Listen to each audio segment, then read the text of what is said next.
Sunod-sunod na naaresto ng pulisya sa magkakahiwalay na lugar sa Tondo, Maynila ang 2 ginang at isang taxi driver nitong Lunes.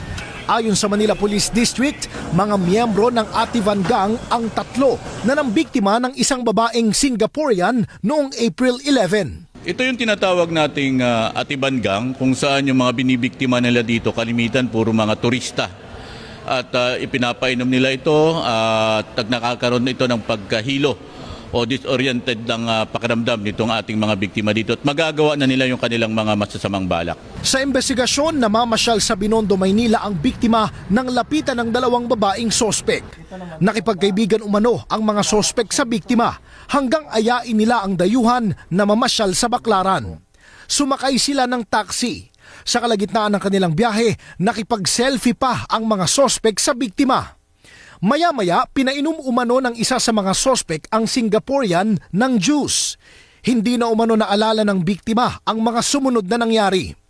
Nagising na lang siya kinabukasan sa kanyang tinutuluyang hotel na nawawala na ng 10,000 pesos na cash at napag-alaman ding may mga withdrawal transaction sa kanyang bank account na aabot ang halaga sa 160,000 pesos. Sa pagkahilo na yon at sa disoriented, doon kinuha ng mga suspect yung mga gamit at saka ATM. Sa binuong Special Investigation Team ng MPD, nakita sa CCTV na tanging ang taxi driver na lamang ang naghatid sa biktima sa tinutuluyan ng hotel sa Taguig City.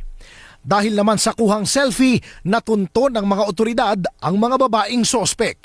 So yung Singaporean, hindi na siya nagtuloy ng kaso. And kasi may trabaho siya sa abroad, umalis na siya kinabukasan.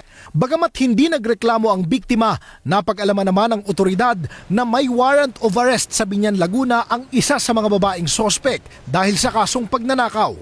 Inireklamo naman ng panggagancho ang isa pa noong May 3. Niyaya mo lang po kami na kung gusto po namin magkapera. Tapos, siyempre kailangan namin ng pera. Kaya po napasama po kami sa kanila. Humingi po ako ng buong pusong kapatawaran po sa nagawa po namin sa kanya. Naaresto rin ang taxi driver matapos mahulihan ng iligal na droga at paglabag sa city ordinance. Umamin siyang kontak ng mga sospek tuwing may bibiktimahin. Yung last time, binigyan akong 20,000. Bago lang, wala pa ako 1 taon. Unang-una, yung mga foreigner na pumupunta rito, pag nabiktima ng mga ganitong grupo, ikikwento yan sa kanilang bansang pinanggalingan. At yung epekto nito sa ating turismo ay mabigat. Nakapit ng mga sospek sa Maysik Police Station na maharap sa patong-patong na reklamo.